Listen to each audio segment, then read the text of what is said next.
안녕하십니까. 인도태평양 전략연구원 최수용입니다.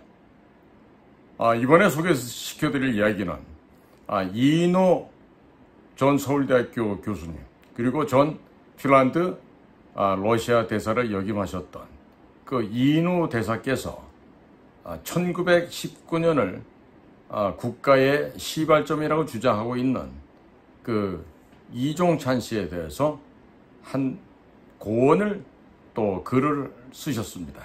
그래서 1919년 건국설 거두시라, 이와 같은 제목으로 지금 이인호 교수께서 공개 서한을 작성해서 지금 언론에 공개가 되었습니다. 조금 길 수도 있겠지만 매우 중요한 역사적인 의미를 포함하고 있어서 제가 다시 한번 이 이종찬 관련된 이야기를 동영상을 지금 찍게 됩니다. 제목은 이종찬 신임 광복회장께 보내는 공개 서한입니다. 앞부분에 쭉 축하의 이야기를 쓰셨고요. 그리고 났지만 불행하게도 지난 6월 22일 취임식에 뒤따른 인터뷰 기사들을 보고 저는 많은 우국 시민들과 함께 경악을 금치 못했습니다. 보도가 얼마나 정확했던가는 모르겠지만 그 과정에서 드러난 이종찬 회장님과 보도 기자들의 역사의식은 크게 잘못되어 있었기 때문이다. 국가의 정체성만 바로 서면 나라가 정상화됩니다. 라는 윤석열 대통령, 아니 나라가 정신적으로 흔들리고 있음을 크게 걱정하는 모든 국민들이 원하는 국가 정체성 바로 세우기와는 상반되는 방향으로 나아가는 역사에 대한 무지와 몰 이해가 드러나고 있었습니다. 그래서 저는 그간 회장님과 저희 집안 간 만국의 회한을 품고 사셨던 외조부님 때부터 쌓아왔던 깊은 우위에 혹시라도 손상이 가지 않을까 하는 염려에도 불구하고 이 공개 서한을 쓰기로 결심했습니다. 공과 사가 갈등을 빚을 경우는 공을 앞세워야 한다는 것이 나라를 위해 헌신하신 우리 조상들의 공통된 가르치심이었음을 잘 아실 것입니다.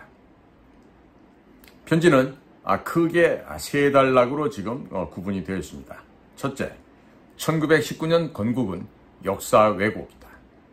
첫 번째로 지적드리고 싶은 것은 우리 대한민국이 언제 독립국가로 세워진 나라인가 하는 국가 정체성의 핵심 문제입니다.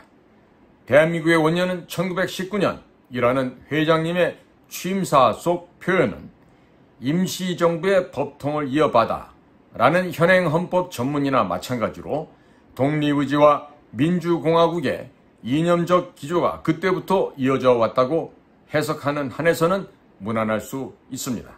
그런 맥락에서 1948년 대한민국 정부 수립을 대한민국의 재건 또는 부활이라고 보는 견해가 있고, 이승만 대통령 자신도 정부 선포식에서 민국 30년이라는 표현을 쓴 일이 있습니다. 하지만 객관적 역사적 사실이 몇몇 사람의 발언으로 달라지는 것은 아닙니다. 1948년 8월 15일이 아니라 1919년 4월 상해 임시정부 출범이 우리 대한민국의 수립이었다는 주장은 분명한 역사 왜곡입니다. 임시정부는 어디까지나 임시정부이지 국민을 보호할 수 있는 권능을 내외로 인정받은 정식 국가가 아닙니다. 이승만 박사나 김구 선생은 임시정부를 우리 망명 임시정부로 인정받으려 백방 노력했지만 어느 나라도 심지어는 우호적이었던 장개석 정부조차도 인정을 거부했습니다.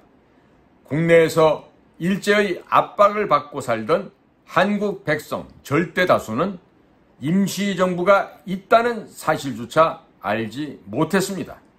더구나 북한 측이 남조선이 1948년 친일파에 의해서 세워졌다고 주장하고 있기 때문에, 또는 대한민국이 1948년에 건국되었다고 하면 같은 1948년에 인민민주공화국을 선포한 북한과 동격으로 추락하기 때문에 1919년을 대한민국 원년으로 삼아야 하고 광복해에서는 연호까지 서기 대신 대한민국 104년 식으로 고쳐 쓰겠다고 하는 발상, 망상이라고 부를 수밖에 없습니다. 우리가 단기를 서기로 바꾼 것은 외부 세계와의 소통을 원활하게 하여 국가 발전을 촉진하기 위한 결정이었는데, 변화하는 세계 정세에 맞게 독립정신을 새로이 해석해 나가야 할 광복회가 스스로 세상과 격리시키겠다는 복고주의가 아닌가 싶습니다. 1919년 건국설은 문재인같이 대한민국은 태어나지 말았어야 할 나라라고 주장하는 맹목적 통일지상주의자들 일부가 민족 지상주의를 내세워 대한민국의 국가적 정체성을 훼손하고 국민의식을 마비시키기 위해 내놓은 주장임을 모르십니까? 임시정부 시절에는 남북한의 구분이 없었고 함께 참여했던 공산주의 계열의 임정요인들이 자유민주주의 계열의 이승만을 초대 대통령직에서 사임시킨 일도 알고 계시지 않습니까? 1919년 건국설이 역사학계의 대세 천만의 말씀입니다. 두 번째, 어느 면에서 더 큰 문제는 일제 지배 시대와 해방과 대한민국 건국 과정을 직접 겪으며 자라났던 이 회장님 같은 원로들의 잘못된 역사 인식이 후속 세대에 미치는 해악입니다. 이 회장님의 취임을 보도하는 매체들 다수가 1919년이 대한민국의 원년이라는 회장님 주장이 일부 뉴라이트 보수층의 견해와는 다르지만 역사학계 전반의 입장은 그쪽이라는 식으로 쓴 것을 보고 또 다른 더 우려스러운 차원에서 가슴이 내려앉았습니다. 어느 역사학계를 그들은 말하는 것이죠. 해방 직후부터의 역대 우리 역사학계 중진들은 물론 세계 어느 이름 있는 역사학자, 심지어는 대한민국의 적대적이었던 공산권 학자들까지도 대한민국이 1948년이 아니고 1919년에 태어났다고 보는 사람은 아무도 없습니다. 그런데 마치 역사에서 중요한 것이 사실이 아니고 견해 혹은 주장이면 되는 듯한 위험한 가정이 새 세대를 이끌어갈 지도자급인 기자들 생각 저변에 팽배해 있으니 큰일이 아닐 수 없는데, 결코 반대한민국적이실 수가 없는 이종찬 회장께서 그의 일조를 하고 계신 셈입니다. 국가적 정체성이 바로 잡히려면 올바른 국민의식이 형성되어야 하며, 그것은 역사를 일어난 대로 기억하고 인식할 때에 가능해지는 것이라고 합니다. 독립을 원하고 주장하며 선포한다고 해서 실질적으로 독립국가 국민으로서 살 수 있게 되는 것이 아닙니다. 염원으로 현실을 지배할 수 있다면 우리가 왜 망국의 백성으로 전락했었겠습니까? 1919년 3.1운동과 임시정부 선포는 독립투쟁의 시발점이자 종착적인 광복이 아니었습니다. 몇몇 공명심 강한 정치인이나 역사학도들이 1919년이 대한민국 탄생의 해라고 주장한다고 해서 그것이 세계적으로 공인되는 사실이 되는 것은 아닙니다. 임시정부를 임시정부라 불렀고 해방 후 건국준비위원회 같은 이름을 가진 조직들이 우후죽순처럼 생겨났던 것은 임시정부는 임시정부였지 국민에 대한 통솔권을 가진 국가기구가 아니었기 때문입니다. 일본에 대한 승리로 우리를 해방시킨 미국이나 소련 등 연합국들도 우리 임시정부를 임의 단체로 밖에는 인정하지 않았습니다. 우리가 일제로부터 뿐만 아니라 미 군정으로부터도 해방되어 독립국가로 다시 태어날 수 있었던 것은 우리 힘으로 된 일이 아니라 일본에게 승리한 미국을 비롯한 연합국 승전 세력이 우리의 독립 의지를 인정하고 유엔이라는 국제기구를 통해서 독립국가로서의 탄생을 도와주었기 때문에 가능해진 일이지, 임시정부가 그대로 대한민국 정부로 이어진 것이 결코 아닙니다. 광복회의 원천인 독립투사들은 바로 큰 희생으로 그 독립정신을 지켜내며 우리가 결코 일본의 속주로 남아있을 수 없다는 생각을 세계 만방에 인지시킨 공로로 마땅히 감사와 추앙을 받는 것이지 임시정부를 세웠기 때문이 아닙니다. 우리 힘으로 우리 스스로가 일본에서 해방되고 독립을 성취하지는 못했기 때문에 우리는 분단이라는 기상천외의 민족적 비극을 감수하지 않을 수 없게 되었지만 우리 민족 어느 누구가 그것을 바랐겠습니까? 이종찬 회장님과 저는 우리의 소원은 독립, 새나라의 어린이는 하는 동요를 부르며 자라난 세대입니다.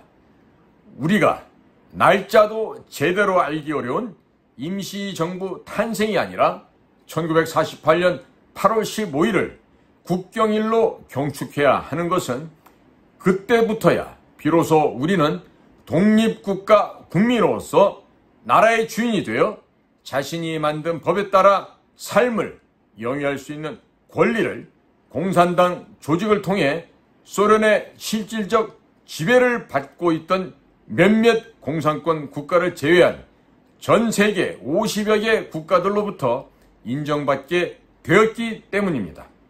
나라가 반토막 나는 것보다는 전체가 공산화된 것이 낫다고 생각하는 사람들이 덜어는 있었으며 그들은 결국 대한민국의 반역자가 되었고 38선 북쪽에서는 그 반대의 일이 벌어져 조만식 선생 같은 원로 애국자가 순국했지만 우리가 통일을 애타게 부르짖는다고 냉전이 시작된 국제 정치적 상황이 달라지는 것은 아니었습니다. 소련의 붕괴가 보여주었듯이 세계 공산주의 체제가 스스로 파산을 선고한 지금까지도 아직도 대한민국은 태어나지 말았어야 했다고 믿는 사람들도 그런 반역적 생각을 가질 수는 있겠지만 대한민국이 1948년 8월 15일에 신생 자유민주공화국으로 독립했기 때문에 북한과 대조적으로 눈부신 발전을 이룩할 수 있었다는 역사적 사실을 바꾸어 놓을 수는 없습니다. 1919년이 아니라 1948년 8월 15일을 대한민국 탄생일로 기린다고 해서 독립운동가들이나 광복회원들의 명예가 훼손되는 것은 아니고 오히려 그 반대가 될 것입니다. 독립을 위한 국내외 각계각층의 끈질긴 노력과 희생 덕분에 36년이라는 긴 식민지 지배기간 동안에도 독립정신이 유지될 수 있었고 그 때문에 독립이 가능해진 것이고 그분들의 투쟁은 1919년 임시정부 수립 이전보다도 그 후로 더 오래 더 처절하게 계속되었기 때문입니다. 독립기념일, 광복절, 건국절. 세 번째, 국경일의 내용과 명칭에 관해 말씀드리겠습니다. 국경일은 국민이 뇌리에서 결코 잊을 수 없고 잊어서도 안 될 날을 기념하는 날입니다. 대한민국 출범 당시 국경일은 3.1절, 제헌절, 광복절, 개천절 네 가지였습니다. 국가니 독립이니 하는 개념이 생겨나기도 전부터 우리 민족은 아주 오랜 시일 동안 나라를 형성하고 살았다고 믿기 때문에 개천절이라는 상징성 높은 국경일을 제정했으며 3.1절과 제헌절에 역사적 의미는 설명이 필요 없는 일이었습니다. 광복절만이 대한민국 건국 당시부터 지금까지도 논란의 대상으로 떠오르는 것은 광복이라는 말이 지니고 있는 이중적, 심지어는 삼중적 의미 때문입니다. 1945년 해방이 가져다준 감격과 환희는 사실 대한민국 탄생보다도 더 벅찬 감격이었습니다. 많은 이들에게는 일본의 패망이 기례바뀌었고 38선을 중심으로 하는 국토 분단이 뒤따르리라는 것은 누구도 아직 몰랐으며 해방은 바로 독립, 곧 광복이라고 믿었기 때문에 1945년 8월 15일 해방은 환희 그 자체였습니다. 이승만 대한민국 건국 대통령은 광복의 종국적 의미는 해방이 아니라 국권 회복, 곧 독립국가 수립이지만 해방의 감격을 잘 알기 때문에 대한민국 건립의 마지막 단계인 정부 수립 선포일을 8.15 해방의 날에 맞추기 위해서 이를 서둘렀습니다. 그리고 1948년 8월 15일을 독립기념일로 부르고자 했습니다. 하지만 그 명칭이 3.1절 개천절 등 절로 끝나는 국경일과 어감이 다르다는 이유로 광복절로 개칭을 했던 것입니다. 따라서 광복절은 해방과 자유민주공화국 대한민국의 탄생을 함께 기리는 날인 것이며 올해 8.15는 엄밀하게 말해 해방 78주년, 대한민국 수립 75주년 기념 광복절인 것입니다. 이 문제가 복잡하게 얽히기 시작한 것은 광복절이라는 낱말이 가지는 그 이중적 의미 때문이었습니다. 6.25 전쟁 전까지는 광복절을 당연히 대한민국이 독립함으로써 광복이 이루어진 1948년을 기년으로 계산하여 기념했었습니다. 예를 들어 1949년에는 제1회 광복절 혹은 제1회 독립기념일로 기렸습니다. 하지만 6.25 전쟁 후로는 부주의 탓인지 혹은 1948년 자유민주공화국 대한민국의 출범을 분단의 고착이라고 배격했던 좌익측의 농단이었던지 광복절을 1945년으로 기산하여 경축하고 1948년 8월 15일은 언급하지 않음으로써 결과적으로 진작 신생국 대한민국의 탄생을 경축하는 기념일은 사라진 셈이 되었습니다. 그에 대한 우려의 목소리가 나오기 시작할 때 그에 더해 1919년 건국설이 갑작스레 대두하자 애국 진영에서는 대한민국이 생일마저 빼앗김으로써 정체성이 훼손당하고 있음을 깨닫고 1948년 8.15를 아예 건국절로 못 박자는 운동을 시작했습니다. 광복절을 1948년이 아니라 1945년부터 기산하는 데에는 대한민국 국가적 정체성을 부정하려는 불순한 의도가 있거나 아니면 지극히 소홀히 하는 용납할 수 없는 무관심이 작용하고 있다고 보았기 때문입니다. 다른 한편으로 광복절에 익숙해진 순진한 일반 국민은 건국절이라는 새로운 명칭에 대해 생소함을 느껴 호응을 거부하는 경향이 있습니다. 광복절이라 부르든가 건국절이라 부르는가 이름이 그리 중요하지 않을 수 있습니다. 다만 분명한 것은 우리 대한민국이 자유민주공화국으로 독립하여 세계 만방의 인정을 받고 오늘날 같은 모습으로 발전할 수 있는 초석을 놓은 1948년 8월 15일을 광복절이건 건국절이건 최대 국경일로 축하하고 기념하지 않으면 국가 정체성이 바로 설 수 없다는 점입니다. 1919년 건국설을 극구 주장하는 이른바 진보 좌파 측에서는 미국도 미합중국 정부 수립 이전인 7월 4일 독립선포일을 독립기념일로 기념한다는 주장을 펴니다. 하지만 그것은 무식을 드러내는 교훈일 뿐입니다. 미국은 그때 이미 각 주별로 자치정부를 실질적으로 운영하고 있었지 우리나라처럼 나라 없는 백성이 되어 남의 나라 법의 지배하에서 신음하는 처지가 아니었습니다.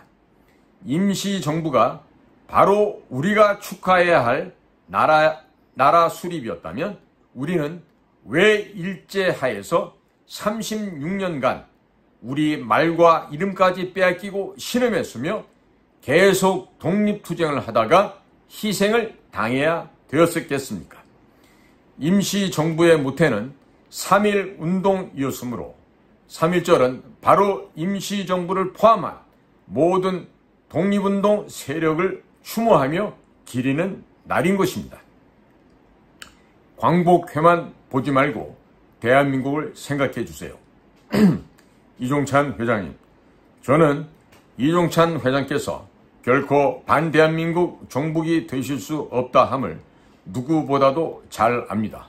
하지만 회장님께서 극구 주장하시는 1919년 건국설은 반대한민국 세력에게 이용당할 수 있는 충분한 소지가 있음을 이해해 주시기 바랍니다. 광복이 완전하게 이루어지려면 북한 동포들이 우리와 함께 통일된 정부 아래서 자유롭게 살 수 있을 때를 기다려야 할 것이며 그런 의미에서는 광복은 아직도 세 번째 마지막 단계가 미완으로 남아있다고 볼 수 있습니다. 그렇다고 제2단계인 대한민국 건국을 무시하고 1919년으로 상황을 돌려놓는 듯한 일은 특히 1919년과 1948년을 모두 부정하는 북한 체제와의 대결과 화해가 아직도 큰 숙제로 남아있는 상황에서 결코 하지 않아야 될 일로 생각합니다. 제 말뜻을 오해 없이 헤아려 주실 것을 간곡히 부탁드리고 광복회의 큰 발전을 빕니다. 이 이인호 교수님의 편지는 여기서 마무리가 되고 있습니다. 이 1936년생이시니까 제 어머님하고 동갑이시네요. 그리고 당시에 여성으로서 참 귀한 그 교육의 기회를 받으셨던 분인데 서울대학교를 다니시다가 미국으로 유학을 가셨죠. 그리고 마침내 하버드 대학에서 이 역사학을 전공하셔서 박사가 되셨던 이인호 교수님은 이후에는 핀란드나 노르웨이에서도 국가를 대표하는 특명정권 대사로서 귀중한 역할도 해주셨던 아주 귀한 이 나라의 보물과 같은 분이시죠. 자, 역시 배운 분이라 그러신지 정말 대단히 겸손하게 그리고 아주 돌려가면서 빠져나갈 수 없게끔 아주 그냥 족쇄를 채우는 명문장을 남기셨다. 이렇게 감사를 드릴 수가 있겠습니다. 이인호 교수님께 다시 한번 감사를 드리고 이 수준 낮은 이 이종찬이라고 하는 인물이 앞으로 이 광복회를 끌어간다고 하니까 이전에 그 광복회를 말아먹었던 김원웅인가 하는 자가 있었죠. 그 사람 못지않게 광복회를 다시 한번 후퇴시킬 것 같은 그러한 걱정이 많이 들게 됩니다. 사람은요, 평소 그 사람의 언행에서 그 사람의 모습이 드러납니다.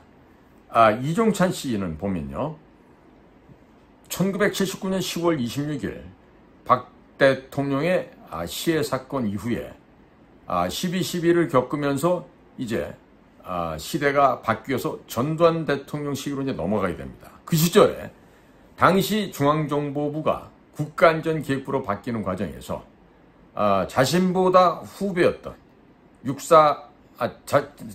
자신보다 선배인 육사 11기 전두환 장군에게 충성을 맹세하고 중앙정보부 요원을 정확한 숫자는 아닙니다만은 수백 명을, 한 1000명 가까운 숫자를 목을 쳐서 당시 중정의 고급 대공수사관들과 또 대북 공작관, 특수공작요원들이 이종찬의 칼날 아래서 무참하게 살육되었던 일이 있습니다. 그래서 중앙정보부가 전두환 새로운 시대를 맞이해서 국가안전기획부로 변신을 하게 되죠. 그래서 저 같은 사람은 그 이후에 입사를 했기 때문에 국가안전기획부 시절에 저는 입사를 해서 공작관 생활을 시작하게 된 그런 케이스가 되겠습니다. 그런데 아이러니하게도 다시 18년 5개월 정도가 흐른 후에 김대중이라는 사람이 대통령에 당선이 되자 이종찬은 그 이전에 민재당 시절에 4선인가 5선 국회의원을 했는데 거기서 다시 팔색조로 변신을 해서 김대중에게 찰싹 달라붙어서 다시 또 살육의 마술을 벌이게 됩니다. 그것은 국가안전기획부를 국가정보원, 지금의 국정원으로 바꾸면서 초대 국가정보원장으로 오게 됩니다. 김대중과 합심하여 국가의 중추신경망 조직이었던 국가안전기획부를 도륙을 하면서 물경 580명이나 되는 대한민국 정보기관의 최정예 요원들을 목을 치게 됩니다. 억울하게 쫓겨난 사람들도 있었고 아직도 국정원 강제퇴직자 명예회복을 추진하고 있는 우리의 참 선배님들도 계십니다. 제 방송에서 두 차례 걸쳐서 그 국강진 선배들의 애끓는 상황과 그 심정, 그것을 대통령님이 한번 보시라고 제가 한번 방송을 두 차례 걸쳐서 했지만 이 이종찬 씨는요 그런 인물이에요. 그러니까 결기 혹은 신의, 신조, 믿음, 신뢰 이런 것하고는 거리가 먼 사람이죠. 자, 그런데 아이러니하게도 어려서부터 과외공부 학교 등으로 맺어진 윤석열 대통령의 어렸을 때 중마고 이철우라는 연세대학교 로스쿨 교수가 있는데 이 이철우 교수의 아버지가 이종찬이에요. 그러니까 어려서부터 철우야 성녀라 하면서 뭐 밥도 사주고 하지 않았겠습니까? 그러니까 이제는 이종찬이 마치 상왕처럼 대통령이 뒤에 그늘 치고 앉아서 지금 국가정보원까지도 쥐락펴락하고 있다는 얘기가 사방팔방에서 들려오고 있습니다. 특히나 미국에서도 이종찬의 이와 같은 행태에 대해서 대단히 지금 못마땅하게 생각하고 있고 과연 대한민국의 국가정보기구라고 하는 국정원과 미국의 핵심 정보 역량인 중앙정보부 CIA는 대한민국의 국정원을 지금 믿지 않고 있는 상황까지 가고 말았습니다. 그러니까 이 뒤에서 수렴청정하고 있는 이종찬이라는 사람이 이제는 아들 찬스입니다. 아빠 찬스가 아니라 아들 찬스를 이용해서 또 기가 막히게 줄타기를 하면서 광복회 회장에 취임을 하고 나서 첫 번째 열린 취임식에서 이렇게 1919년을 우리나라의 건국 시점이다 라는 지금 해괴망측한 망언을 지금 하고 있는 거죠.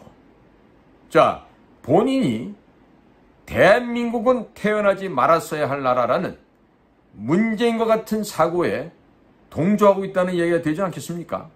이것은 바로 대한민국 체제를 전복해서 평양 승냥이들에게 이 대한민국을 송두리째 바치고자 헌납하고자 하는 반대한민국 세력과 같은 세력이거나 혹은 그 세력들에게 이용당할 수 있다고 생각 안 합니까?